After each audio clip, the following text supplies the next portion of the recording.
จอผลไม้แปลกๆอีกแล้วแมงมุมตัวหนึ่งเขาไว้ไปเห็น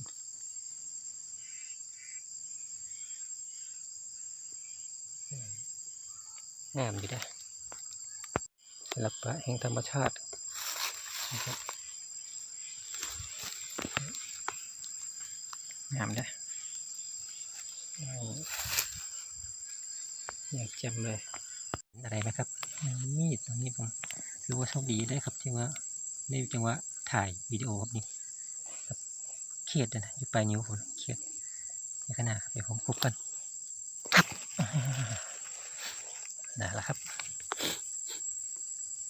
มีครับเดี๋ยวผมกระปล่อยแล้วเม็ดสองต้องเม็ดที่ทิ้งหน่อยหนึ่งยังหาบอลอยู่อะไรครับยังอยู่ผมเลยแดดบ่ส่องเก็บนะครับนี่หนึ่งนี่ก็ที่สองอันนี้ผม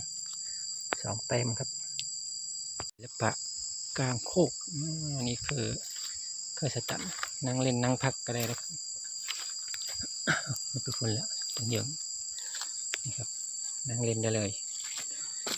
ที่นั่งระดับแอวนั่งเล่นได้เลยเจอย่างที่จะพบเลยครับนี่เบื้องดีๆครับนี่แถมเจอนี่ลักษณะแปลกๆครับนี่หอยโก้งนอนเพยกล้องคือโบโฟกัสเลยโฟกัสเลยครับนี่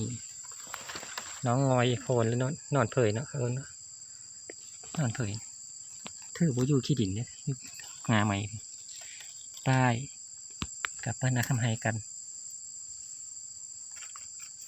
ครับที่พาน้องกลับบ้านนาคำไฮ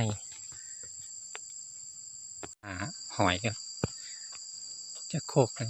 เห็ดปลายูโรลีฟอ่านบ่ได้ตัวน้อยไก่โพดนี่ครับนี่บาดามครับนั่นเสียมืดครับผมบาดามนี่อันนี้มากระมอนครับนั่นบาดามนี่ข้างนะครับ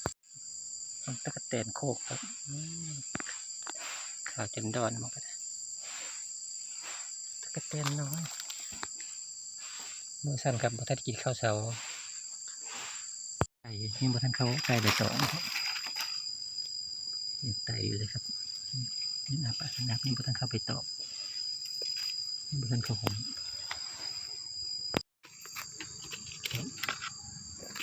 โอ้เจอตัวแล้วลูกนี่เข้าเบาบางตัวก็ยังไต่อยู่นอกไปตองบัทันเข้าหงมีของมดน้อยตัวน้อยตัวนิดมดตัวจ้อยตัวรีบกระจิบติดให้มันตอดมาจังน้อยสิพอแห้งเลยนะครับณสถานที่วางเวง